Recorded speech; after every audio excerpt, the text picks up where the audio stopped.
Boa noite, pessoal. Sejam todos bem-vindos ao primeiro Física para Curiosos ao vivo, depois, desse tempo que a gente passou online devido à pandemia. Então, é um prazer receber aqui a Ana Carolina Zeri. A Ana Carolina é pesquisadora do CNPEM. A Ana Carolina ela fez graduação e mestrado em Física na USP de São Carlos. Na verdade, ela foi minha bicho lá. Ela depois foi para os Estados Unidos, onde ficou 9 anos fazendo mestrado, doutorado e pós-doutorados em Química, Bioquímica e Biofísica. Ela trabalhou com várias técnicas aplicadas ao estudo de proteínas. Desde 2006, ela trabalha no CNPEM, que é o Centro Nacional de Pesquisa em Materiais, acho, Energia e Materiais. E desde 2016, ela é responsável por uma das linhas de luz do Sirius. Então, o Sirius é o acelerador de partículas que a gente tem aqui perto. Essa linha chama Manacá, onde são realizados experimentos de cristalografia de raio-x para determinar estruturas de proteínas e seus parceiros como candidatos a novos medicamentos. Então, Ana, seja muitíssimo bem-vinda. Obrigada por ter aceito o convite. E a palavra agora é sua. Obrigada. Obrigada pelo convite, obrigada pela presença.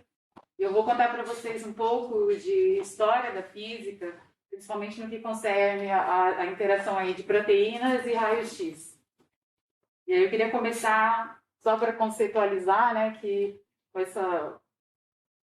essas falas do Aristóteles, pedindo para vocês focarem nessa última aqui, que como a experiência é o conhecimento dos singulares e a arte dos universais. Mas ele dizia que os universais não existem na natureza, e sim apenas o espírito humano, que capta as ideias e capta e constitui essas ideias usando o poder de abstração e generalização. Então, é isso que a gente vai precisar muito para entender do que a gente vai falar hoje. Então, quem é da física já ouviu falar um pouco, mas a gente tem essa coisa do espectro da radiação eletromagnética, que junta desde a radiação que tem dentro do seu forno de micro-ondas até raio-x e raios gamas. Hoje, a gente sabe que esses fenômenos têm a mesma natureza, são ondas desse espectro eletromagnético.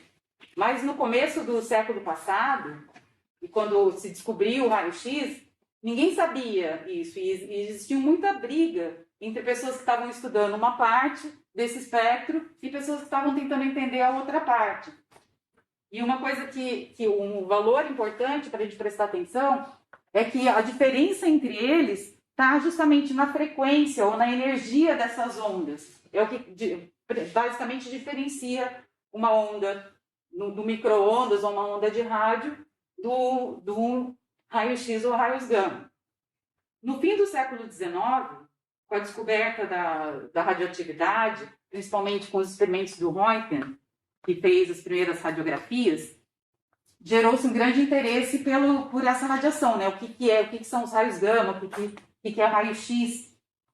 E, ao mesmo tempo, pessoas como Einstein, por exemplo, estavam estudando propriedades da luz visível, da radiação ultravioleta. Só que eles também não se comunicavam muito. E essas coisas só se juntaram aí lá pelos anos 20, com os experimentos do Compton. Então tinha muita briga. E nessa briga, pessoas como o William Bragg, que era um inglês que estava na Austrália, e o Bartlett, que era um inglês que estava na Inglaterra mesmo, brigavam. E a gente pensa que polarização só existe em política, mas não. Era uma briga violenta, só que com muita classe. Um escrevia uma coisa, o outro falava, mas isso é um absurdo. É uma coisa além do razoável. E as cartas eram trocadas e publicadas na Nature e nos Proceedings da sociedade real.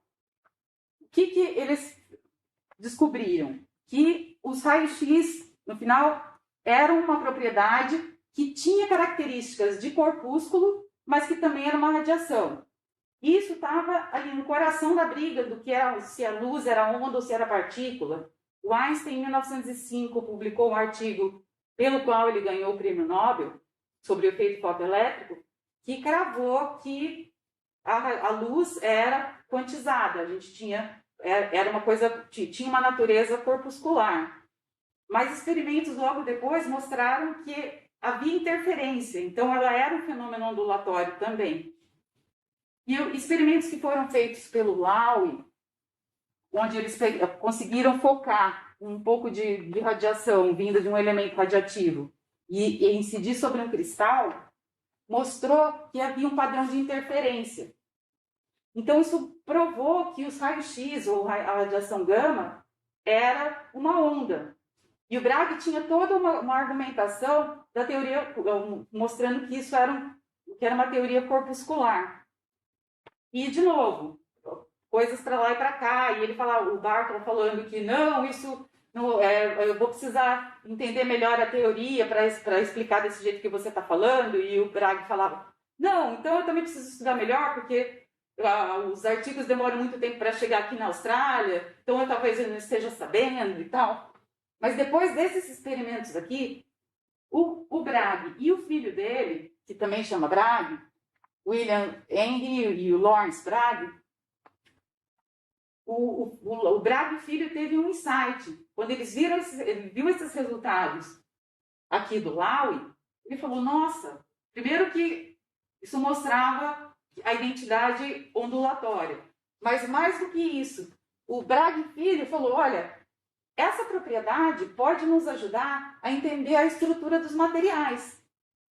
Porque se essa radiação é do tamanho dos espaçamentos entre os átomos, eu posso usar essa propriedade, e aí ele... Desculpa, eu estou falando de máscara, eu estou ficando sem ar. Isso pode ser usado, então, para a gente entender a estrutura dos materiais, que também são ondas em algumas coisas e partículas em outras ocasiões. Mas eles ganharam o prêmio Nobel em 1912 por mostrar que a radiação podia então ser usada para entender a estrutura dos materiais, criando aí a técnica de cristalografia.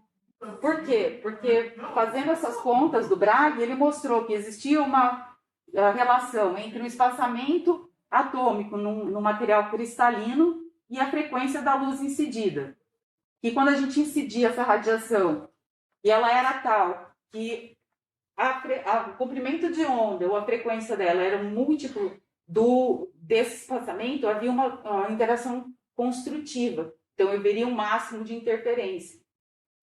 Então, é isso que acontece quando você difrata ondas. Se você passa ondas por uma barreira, você vai ter um espalhamento e, eventualmente, essas ondas vão interferir, criando máximos e mínimos, que é o que a gente chama aí do processo de difração. E isso estava acontecendo aí em 1910, 1912, essa briga toda do Bartlett com o Bragg aconteceu em 1908 e 1909. Mas anos depois, com os experimentos do Compton, que quem está na física também vai aprender, e quem está ouvindo isso, né, que não é da física, guarde esses nomes para vocês pesquisarem depois. Ninguém acreditava também no Einstein. Ele não ganhou o prêmio Nobel por causa da relatividade, ele ganhou o prêmio Nobel por causa desse experimento, a explicação dele do efeito fotoelétrico, que você podia incidir luz sobre um metal e, dependendo da frequência dessa luz, você ejetava elétrons desse material. Mas só se essa luz... E isso mostrava que essa luz vinha em pacotinhos. Eu tinha que ter múltiplos de valores X dessa frequência. Aí daí que vem o conceito de quantum. Eles devem estar todos se revirando no túmulo com a utilização da pseudagem, do termo da física quântica, aí, usado de qualquer jeito.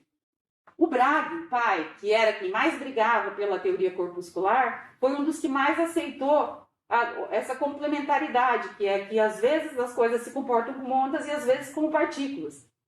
E ele era também meio palhaço e ele ficou famoso por falar isso, que os físicos usam a teoria das ondas às segundas, quartas e sextas, e a teoria das partículas às terças, quintas e sábados.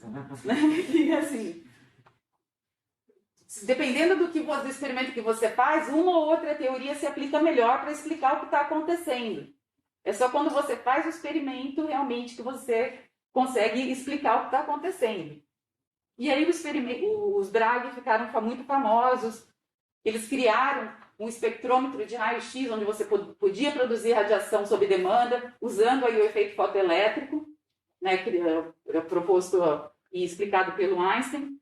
E aí os experimentos consistiam, então, de jogar raio-x sobre um cristal e observar esses padrões, que a gente chama de padrões de difração, que são pontinhos onde a gente tem interferência construtiva das ondas.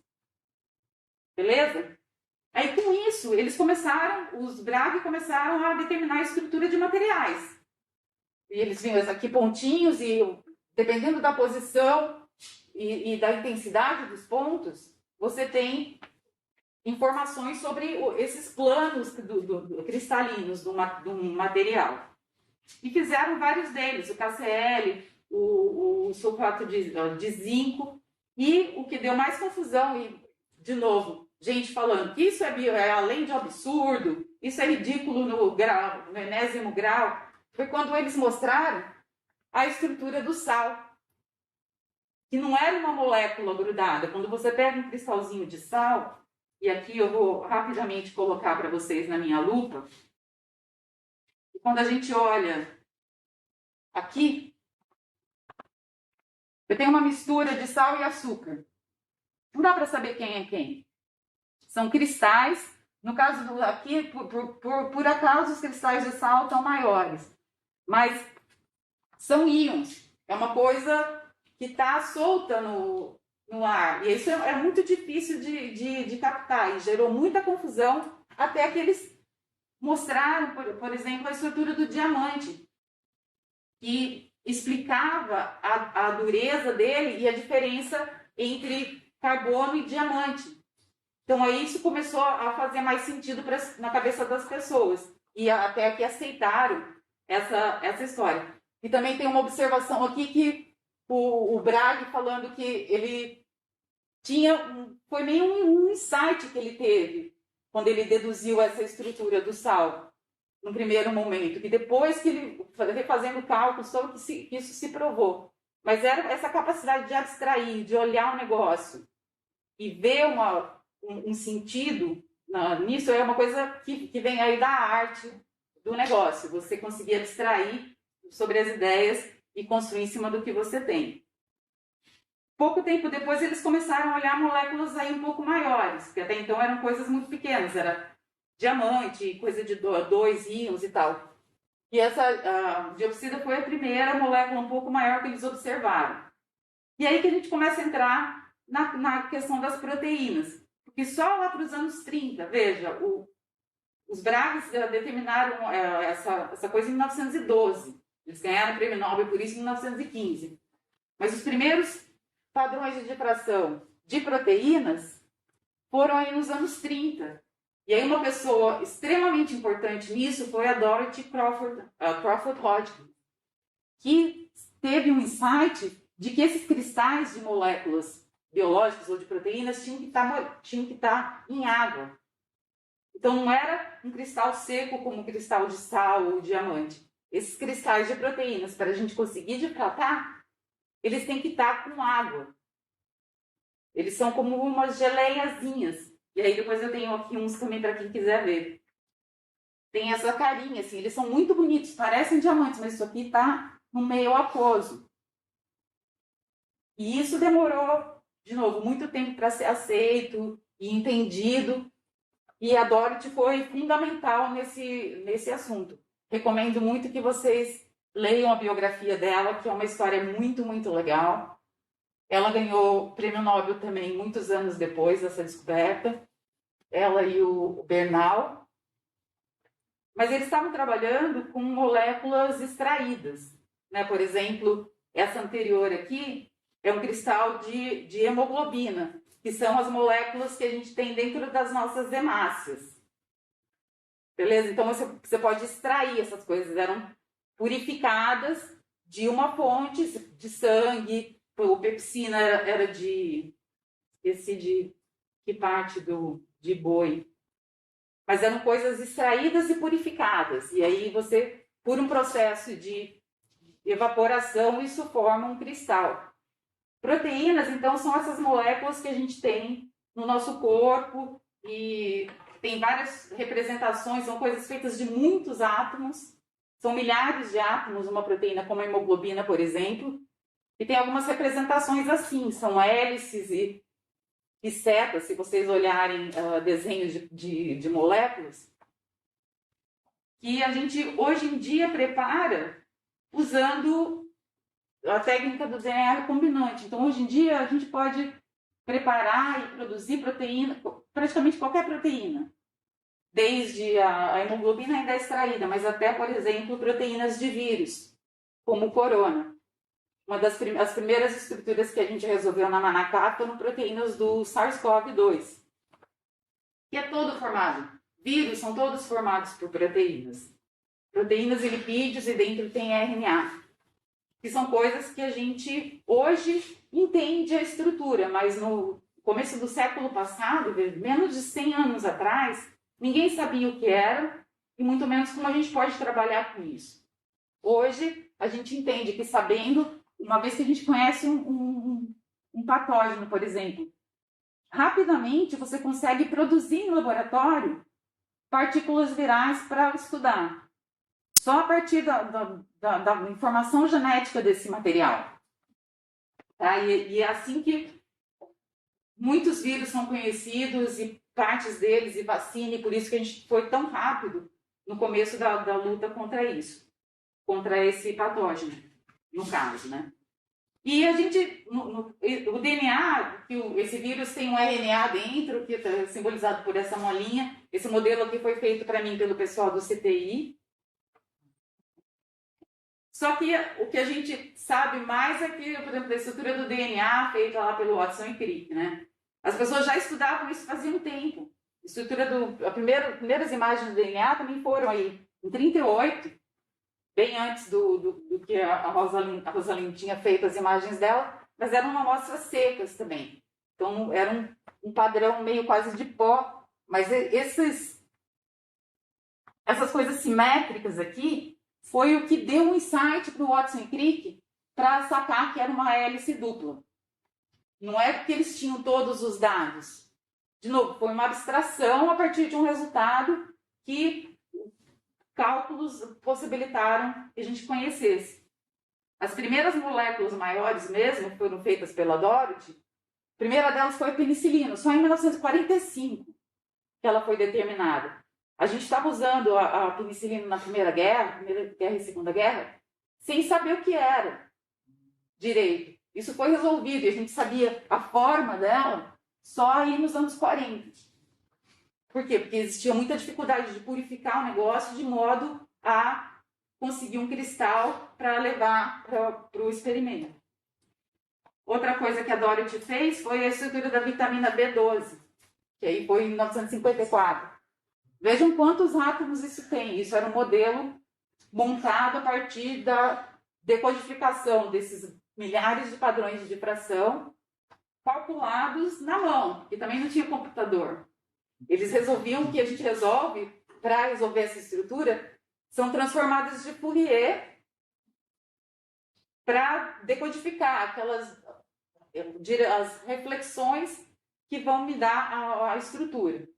Isso feito na mão e montando esses modelos. Aqui não tem nem muitos átomos comparado, por exemplo, com a mioglobina. Esse daqui era o primeiro modelo que eles fizeram da mioglobina, mostrando essas hélices que eu falei para vocês, aqui são muitos átomos, mas tem um comentário do Perutz que fala que é impossível que a gente buscar a verdade nos dê uma coisa tão visceral e esquisita como esse modelo aqui. Mas era assim que a gente entendia nesse começo, né, como as coisas eram feitas. Hoje, muito tempo depois, a gente tem estruturas de anticorpos e do ribossomo, de moléculas aí muito, muito maiores, que são feitas muito mais rápido. A estrutura da mioglobina e da hemoglobina demorou 20 anos para eles resolverem. Hoje você resolve uma estrutura em algumas horas, uma estrutura nova, ou menos até se for uma coisa já conhecida. E ainda tem muitos desafios. O primeiro deles é purificar essas moléculas e formar cristais. Normalmente, esse daqui é uma foto de um cristal de mioglobina, num porta-amostra, depois eu vou mostrar para vocês um deles, mas normalmente o que é mais fácil de conseguir são cristais muito menores. E aí entra o desafio da instrumentação, porque a gente quer produzir uma luz que me permita iluminar um cristal de cada vez para poder fazer o experimento.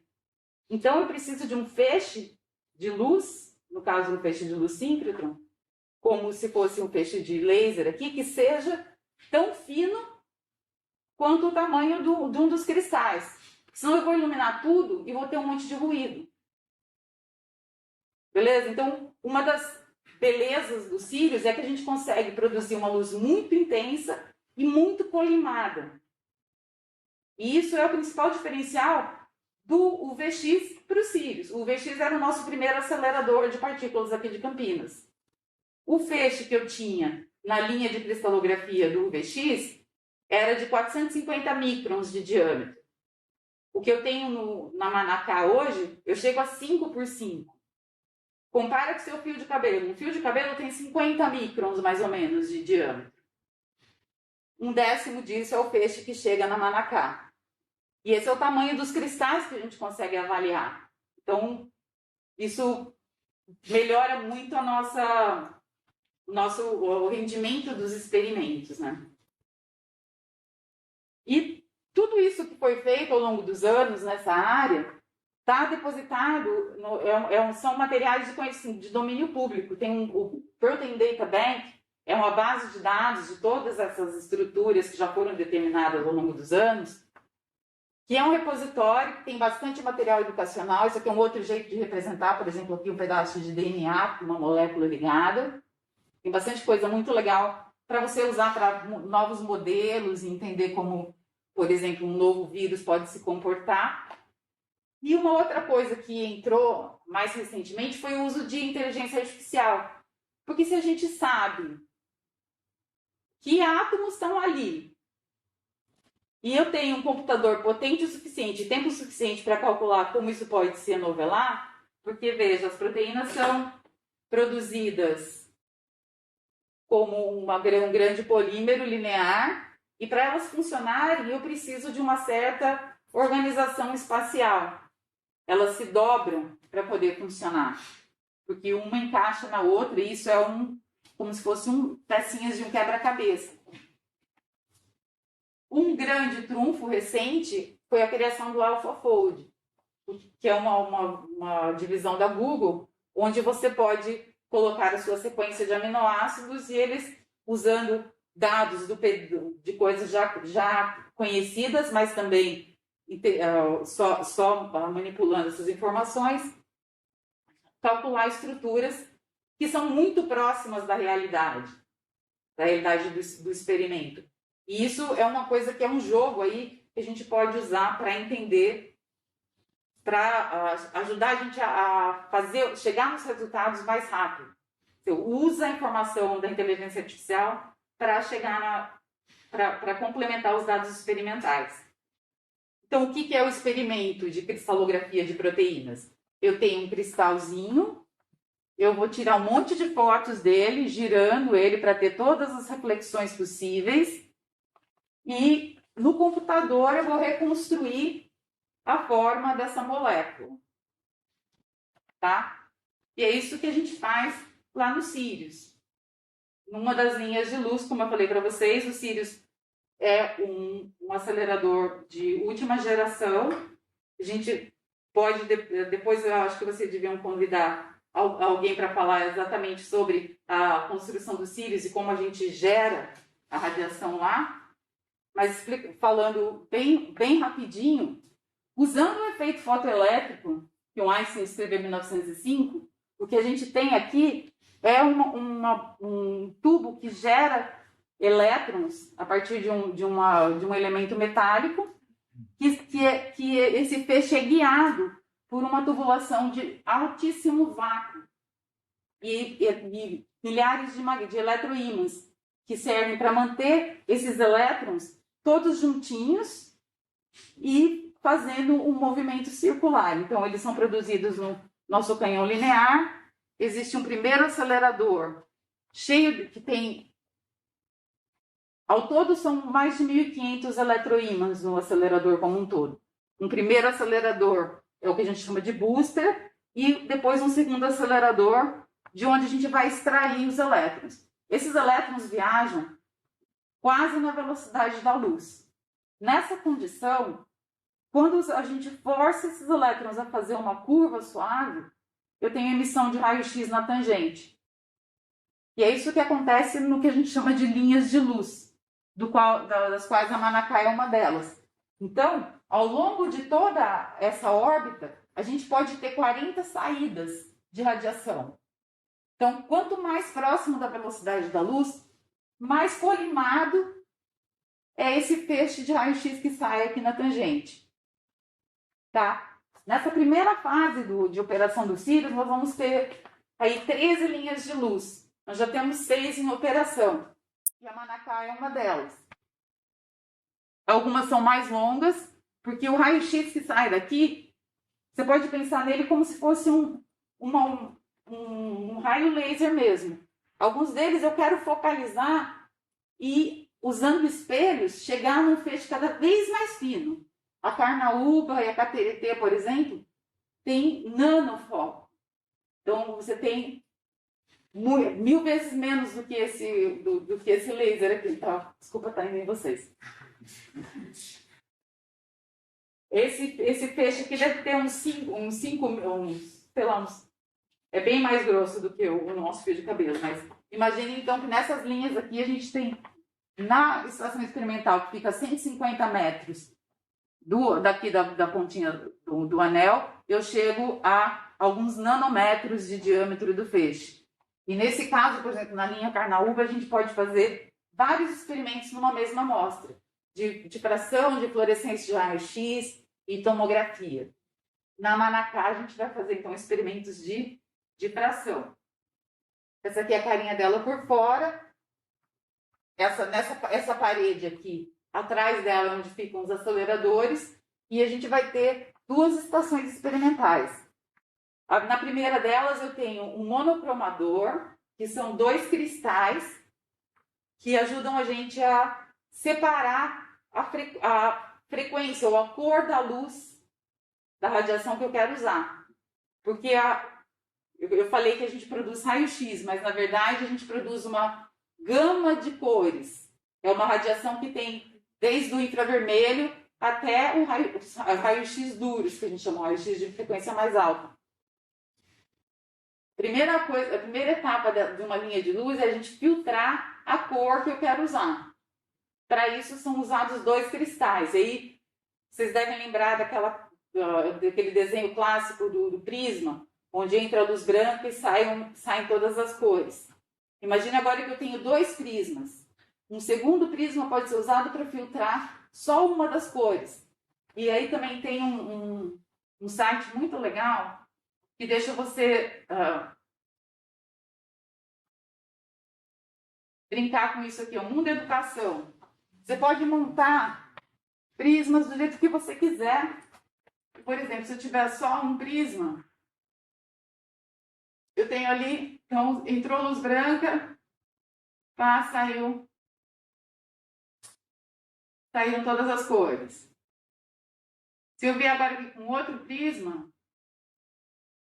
eu posso mudar a direção dele ali, flexão interna, mas vai chegar uma hora que a gente começa a separar só uma cor dessas 7 que estão saindo. Então é isso que é basicamente um monocromador. Eu pegar essa radiação que é quase uma luz branca e trazer para uma única frequência. Na Manaká, a gente tem um monocromador que me permite observar apenas raio-x aí de uma energia entre 6 e 20 kV, só algumas cores do raio-x. E lá dentro da segunda estação, então, eu tenho um monocromador e 2 espelhos, que são blocos de silício que eu uso para colimar esses raios-x até chegar no meu cristal. Lá dentro da estação eu tenho vários elementos para dar uma pequena atenuada nessa radiação, eu tenho fendas para conter qualquer espalhamento, até chegar aqui, onde eu vou colocar a minha amostra, e tenho o meu detetor, onde eu vou coletar as imagens do experimento.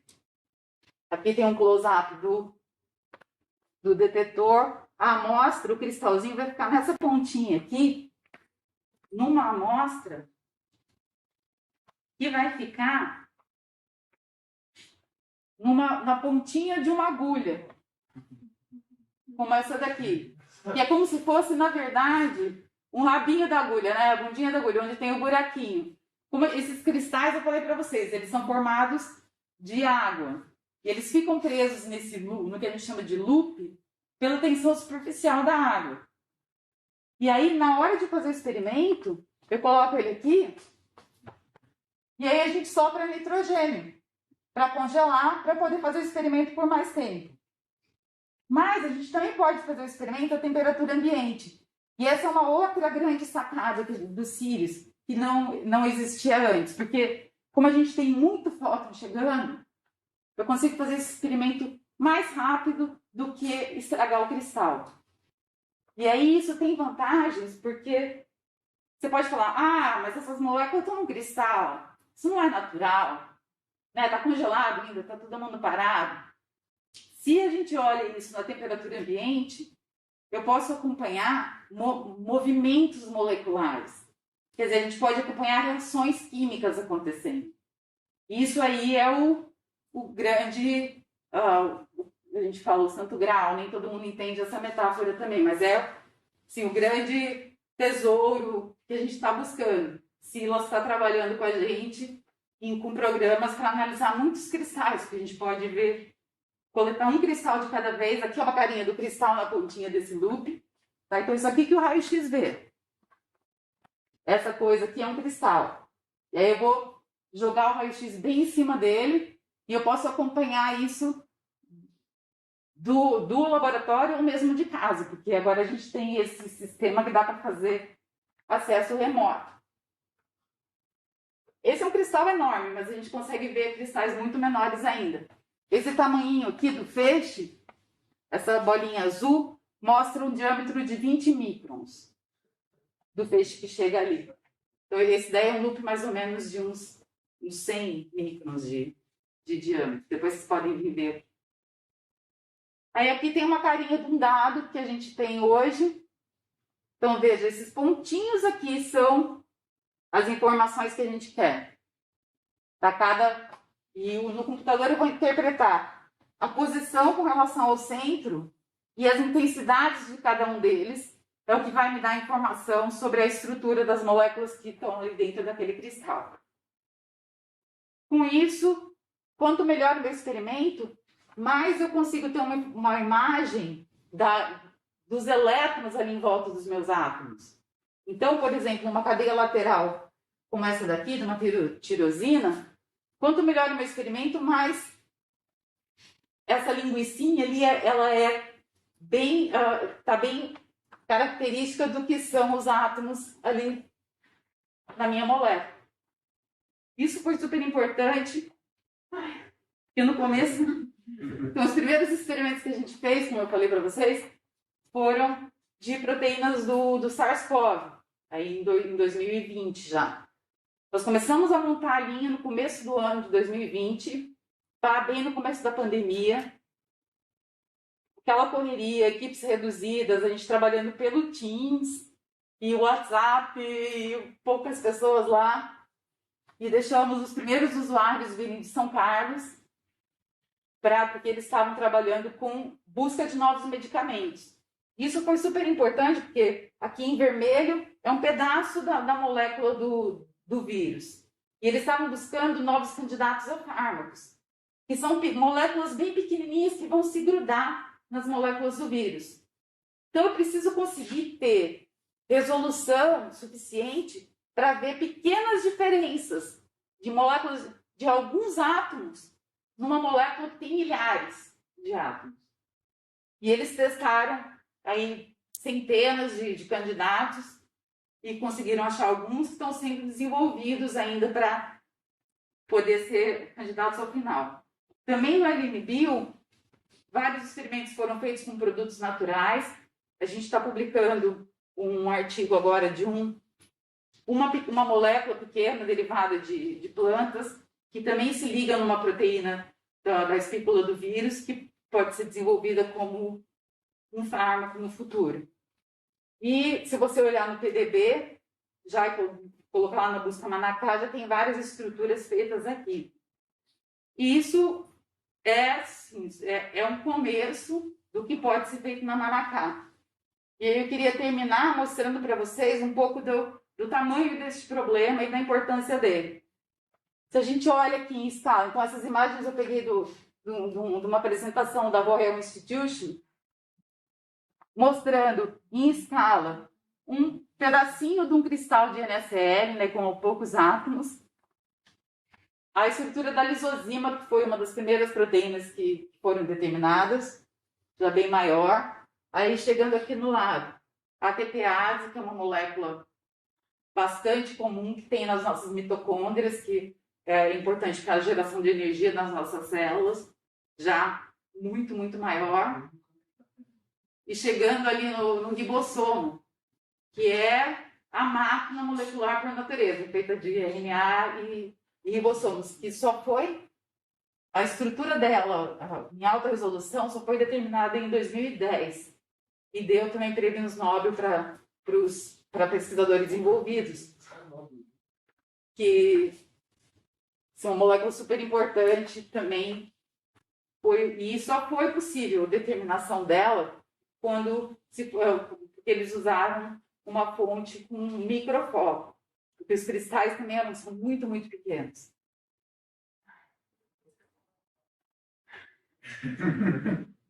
E tem muitas histórias também sobre como eles conseguiram cristais, e a Ada Iona, que é uma das pessoas que ganhou o prêmio Nobel pela determinação do ribossomo, fala que alguns dos cristais os primeiros cristais que eles conseguiram, cresceram porque alguém deixou cair um fio de sobrancelha na plaquinha ali de cristalização.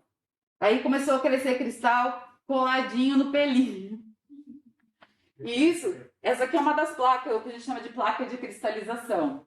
Quando você tem uma molécula, você vai testar várias condições, né, são misturas aí de sais e variação de pH e tal. E é quase uma bruxaria. Porque você pegou uma molécula nova, é testar muitas condições. Normalmente, quando as pessoas chegam no LMBio, que tem um laboratório de cristalização, as pessoas preparam 6 conjuntos assim, de 96 condições, variando um monte de coisas conhecidas. E aí, tem gente que cospe, tem gente que faz, né, joga fiozinho de sobrancelha e pelinho de rato e tal, para tentar chegar numa condição que te dê um cristal, que é realmente um desafio. Mas a gente, cada vez que a gente consegue construir em cima do que já foi feito, você já tem receitas que funcionaram, e podendo olhar para cristais menores, com o advento do AlphaFold e outras técnicas como biomicroscopia e ressonância magnética, a gente vai construindo em cima desse arsenal de conhecimento, né? Arsenal de experiência, para a gente poder depois abstrair para coisas que a gente ainda não sabe. Aí, para terminar, eu queria falar que existem muitas outras aplicações de luz síncrotron que nos deixam entender matéria desde a escala nanométrica, como proteínas, até aí milímetros ou metros, quando a gente fala de tomografias. Então, tem várias técnicas que a gente tem no Sirius de espectroscopia e tomografia aplicadas a vários tipos de materiais. E isso vai permitir que a gente consiga entender uma coisa como uma planta em todas as suas partes e olhando com várias perspectivas. Desde as moléculas mais básicas que fazem parte, por exemplo, da geração de energia dentro de uma célula da planta, até o bagaço dela e como uma planta pode resistir mais ou menos a variações de temperatura, por exemplo, por causa das moléculas que ela tem ali nos espaços intersticiais, como nesse caso aqui. São experimentos de infravermelho mostrando proteínas diferentes em variedades de plantas que resistem mais ao congelamento.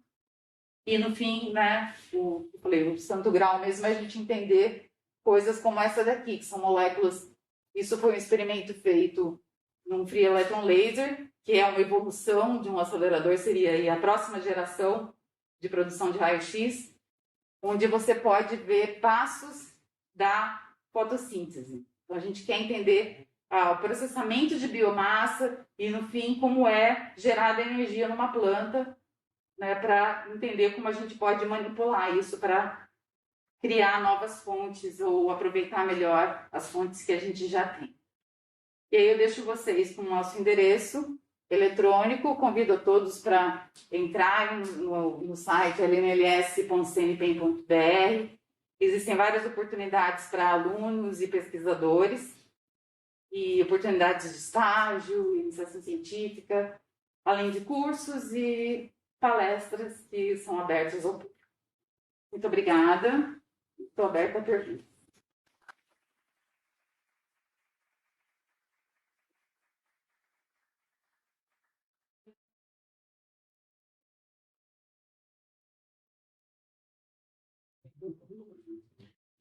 Pessoal, vamos lá. Ana, obrigada.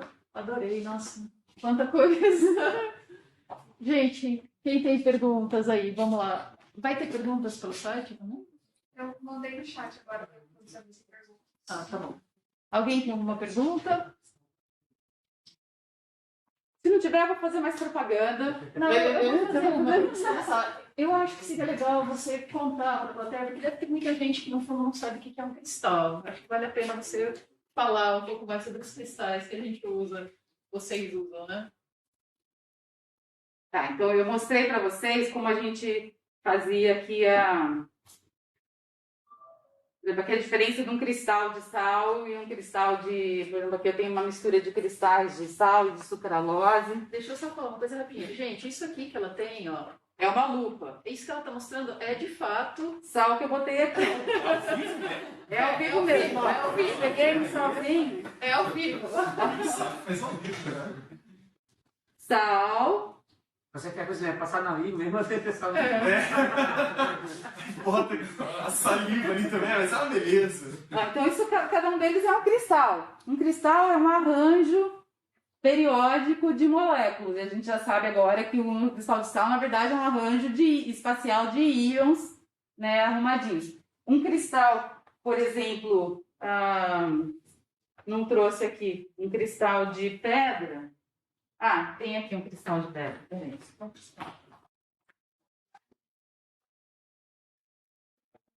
aqui é?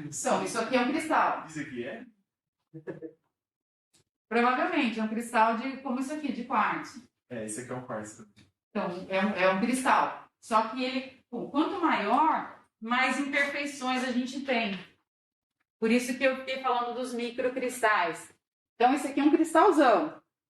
Você vê que eles têm um formato, que nem naquele que eu mostrei da Dorothy, né? Eles são todos bonitinhos. Quando você pensar um diamante, é um cristal. E ele é lapidado, mas normalmente os cristais crescem e tem uma simetria que reflete a organização dos átomos lá dentro. Quanto maior, mais imperfeições você vai ter. Por isso que é interessante a gente analisar cristais muito pequenos. Tá? E os cristais se formam é um jeito de purificar coisas. Cristalizar, por exemplo, em química orgânica, é um jeito de purificar moléculas. Né? Por exemplo, também para produzir açúcar ou sal, você dissolve aquilo e deixa evaporar, e aí vai cristalizando só a substância que você quer. É assim que esses cristais se formam também na natureza. É um arranjo tão organizado. Aí, vou fazer agora um zoom aqui na plaquinha. Essas placas são feitas em pelo de gato. Cada pocinho desse, então são 96 quadradinhos. Em cada quadradinho eu tenho três pocinhos e um poção. A gente vem aqui, coloca nesse poço grande a solução mãe que eu quero usar, coloco um pouquinho dela em cada pocinho desse, que isso aqui é um degrauzinho. E aí eu venho aqui e coloco gotinhas da minha solução de molécula. Fecho isso com plástico, depois vocês podem ver aqui tem um plástico vedado para ficar bem fechadinho. E aí por um processo de difusão de vapor, eu vou trocando a solução aqui fica em comunicação com essas soluções. E aí o vapor que elas ficam trocando, vai trocando também os sais. Então, depois de um tempo, as gotinhas vão estar com a mesma composição da solução aqui desse poço. E aí também, com o tempo, isso vai evaporar e aí a gente vai ter a formação de cristalzinhos. Se você tiver muita sorte sobre o chá tiver dado certo, vai ter formado os cristalzinhos aqui, que são muito parecidos com os cristalzinhos de sal. Ih, morreu.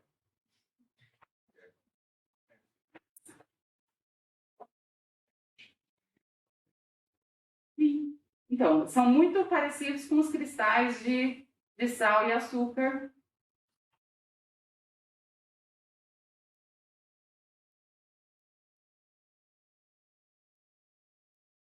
Que a gente usa no dia a dia. Né? Olhando assim, você não sabe qual que é sal, qual que é açúcar. Com a luz visível a gente não consegue saber. Mas se a gente jogar raio-x ali, dá para saber.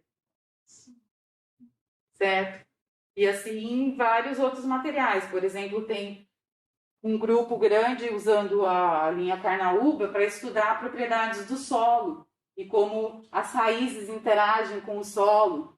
Então, imagina você acompanhar o crescimento de uma raiz num bloquinho de solo em tempo real, fazendo uma tomografia que a gente chama de tomografia 5D. Não só a gente tem a distribuição espacial ali, mas eu também consigo acompanhar ao longo do tempo como varia a composição elemental.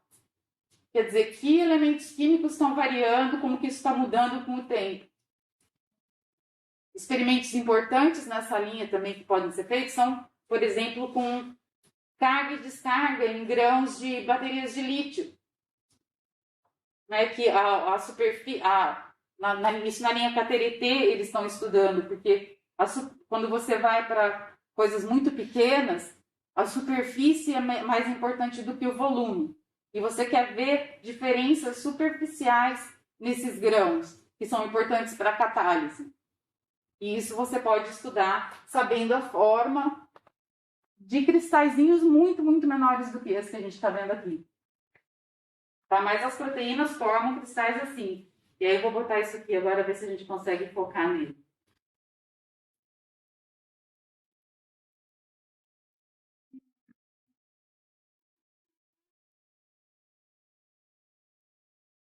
Olha lá. É um cabelinho. É ali que a gente... É isso que a gente vem com esse negocinho e pesca um cristal ali no pocinho. Assim mesmo, faz tudo. Mas vem aqui, faz tio, pesca, e aí congela, ou então já leva direto para a linha de luz. É muito arte. Depois, quem quiser vir brincar aqui com o microscópio, pode vir. Só quem está presente. A gente tem uma pergunta aqui do chat. O Pierre perguntou quão difícil chegar à estrutura de uma proteína complexa a partir dos dados que vocês medem e se hoje existem métodos computacionais eficientes para isso. Sim, existem muitos métodos computacionais usando, como eu falei, o AlphaFold, usando inteligência artificial para partir do zero, para chegar na estrutura. Se é uma estrutura totalmente inédita, é mais complicado, você tem que fazer vários tipos de experimento. Mas hoje em dia, na linha Manacá, a gente consegue fazer esses experimentos aí em 6 minutos e depois no computador, assim, em meia hora, você consegue calcular isso. Então, existem muitos programas para fazer esses cálculos que basicamente usam, então, a transformada de Fourier em várias iterações dela. E é complexo, mas é totalmente factível. Essa técnica já tem quase 100 anos, né, de desenvolvimento aí desde antes dos computadores. Então é complexo, mas é factível. E dá uma olhada no AlphaFold, que é um negócio muito legal. Pessoal, mais perguntas daqui da plateia? Posso? Por favor. Teve um momento que você falou de que vocês colocam nitrogênio líquido para congelar o bichinho. E aí, o próximo passo é deixar em temperatura ambiente. Isso. Quanto falta para a gente conseguir fazer um filme? Tirar várias fotos ao mesmo tempo e ver um filme da proteína. Já estão fazendo isso, por exemplo, no Free Electron Laser. A gente está caminhando ainda para aqui, porque mais por causa de questões de detetores, a gente precisa de um detetor um pouco mais rápido, mas falta muito pouco. Então isso já está acontecendo, ainda não tem um filme assim perfeito, mas existem muitos frames que mostram isso acontecendo. Então isso no Free Electron Laser já é uma realidade. Então tem em Stanford, onde eles estão fazendo bastante coisas legais com isso. Tem um na Alemanha e um na Suíça também. Então estamos quase lá. Obrigado. Deixa eu aproveitar só ainda. Então, queria perguntar uma coisa. A tecnologia do síncrotron que é usada aqui foi desenvolvida aqui, né? Uma boa parte. Sim. Porque, por exemplo, você falou que faltam detetores, mas vão ser desenvolvidos aqui esses detetores. Também tem detetores em desenvolvimento. É uma das outras spin-offs, assim. O que a gente vê nos Sirius é um negócio muito legal, assim, para a gente, enquanto brasileiro, né? Que isso aqui é uma tecnologia que a gente é muito bom, a gente, né? Brasil. As posições dos eletroímãs e esse arranjo que foi feito é uma coisa derivada do nosso pessoal. E isso foi extremamente importante para conseguir fazer um acelerador que produza radiação nesse nível, nesse tamanho pequeno. Porque se você vê lá fora, você tem que usar um diâmetro muito maior para conseguir chegar nessa energia do feixe. Então, o que a Liu, por exemplo, podíamos vir falar, ela foi instrumental em fazer isso, em calcular essa distribuição de eletroímãs nesses vários pedacinhos do acelerador para conseguir chegar nessa energia. E a gente tem quase 90% do investimento feito nos Sirius foi revertido para indústrias nacionais. Então, isso também é uma coisa a se assinalar. Que as empresas acabaram desenvolvendo processos para conseguir fazer coisas para os Sirius. Então, teve todo um estudo conjunto com empresas para eles. Por exemplo, esses eletroímãs foram todos feitos pela WEG, que é uma empresa de motores, que fazia motores muito bem, mas eles nunca tinham feito coisas com o nível de detalhe e de reproducibilidade que era necessário.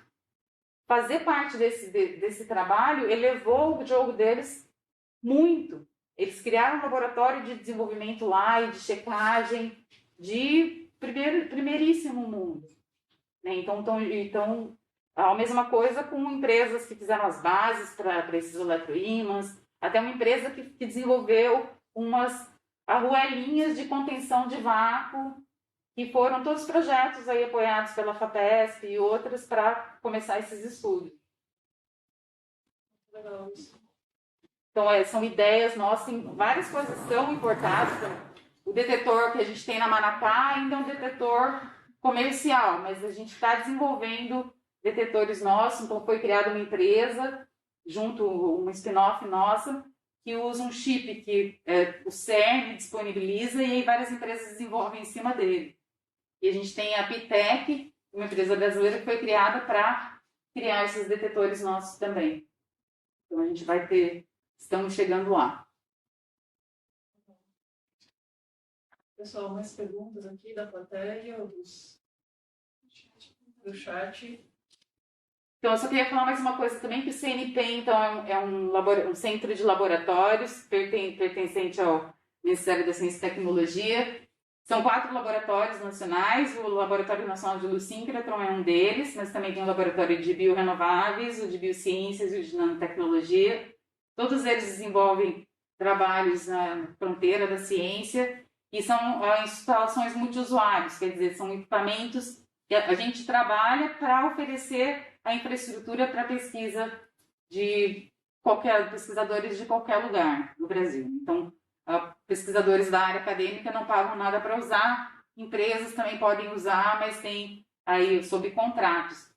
E um quinto elemento desse centro é uma escola de graduação, que se chama ILUM, tem um curso de 3 anos, um bacharelado em ciências, começou esse ano. Também quem está assistindo, se interessar, pode dar uma olhada. ILUM, se você entrar no site cnpem.br, tem todas essas informações. Tem bastante vídeos no nosso canal, várias reportagens explicando um pouco disso que eu falei, como o Sirius funciona. Tem uma série recente produzida, eu acho que foi pelo EPTV, mostrando vários aspectos, aí, desde a construção civil, que foi também um marco, até as aplicações. Então, eu recomendo que vocês deem uma olhada. Além de ficar de olho nas oportunidades de estágio, iniciação científica, etc. Agora que você falou isso, só conta para o pessoal como é que foi esse negócio, porque eu lembro que quando a gente foi lá visitar, vocês explicaram que a fundação tem que ser super...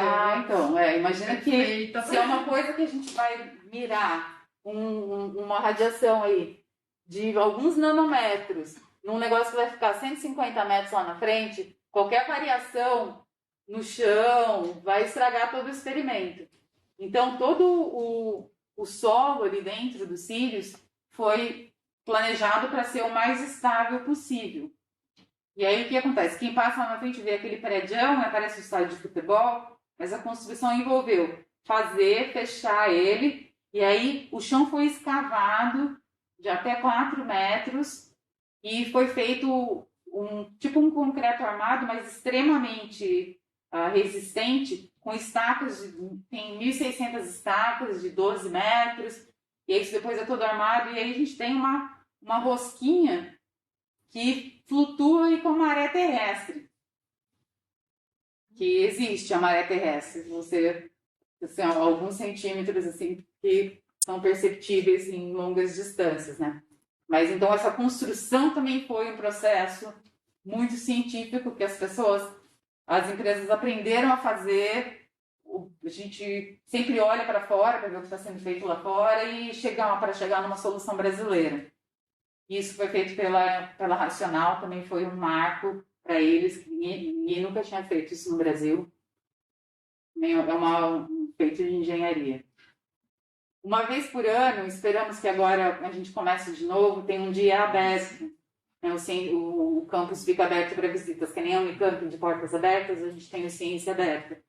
Vale muito a pena ficar de olho para as próximas visitas. Quando que é o próximo? Eu não sei, a gente ainda não tem uma data para esse ano. Talvez aconteça ainda de forma virtual, mas esperamos que em breve. Mas universidades e escolas podem visitar, a gente pode fazer agendamento para visitas.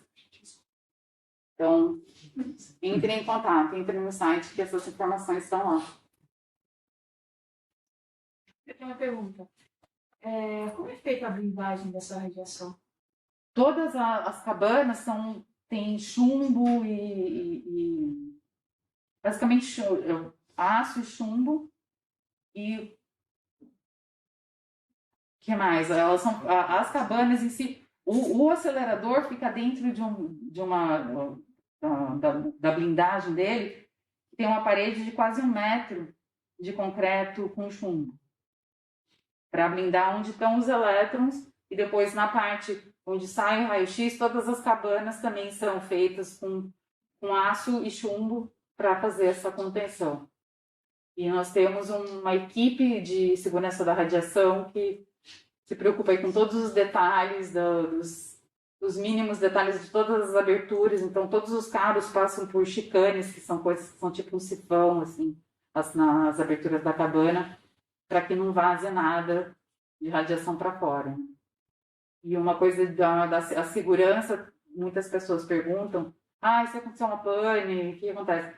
Se qualquer pessoa quiser entrar na frente do feixe ou vai passar qualquer dos sistemas de segurança, o negócio todo desliga. E desligando a energia, acabou a radiação. Porque ela é gerada com a energia da CPFL, vamos dizer assim. Ana, o feixe fica ligado o tempo todo? Como que funciona isso? Não, vai ser, então, o projeto é que seja, que a gente tenha injeção contínua, mas normalmente a gente está trabalhando de quarta a domingo e são 2 injeções por dia dos elétrons ali, então ele fica umas 12 horas, vai caindo a energia deles, aí eles injetam de novo e aí continua por mais 12 horas.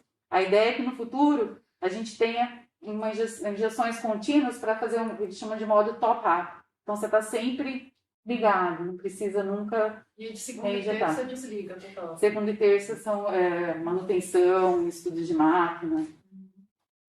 Mas de quarta-feira a gente recebe usuários que então ficam aí o dia todo e até madrugadas coletando. Normalmente se trabalha assim, você marca um tempo de feixe, você tem aí 24 horas para trabalhar.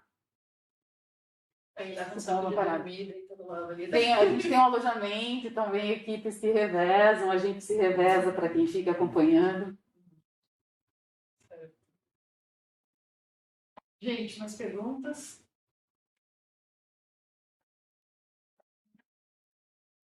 Quem quiser pode me escrever, ana.zeri@lnls.br. É isso, né? Então a gente vai encerrar. Gostaria de agradecer mais uma vez a presença da Ana. Foi excelente a palestra, eu adorei, pelo menos. Bom.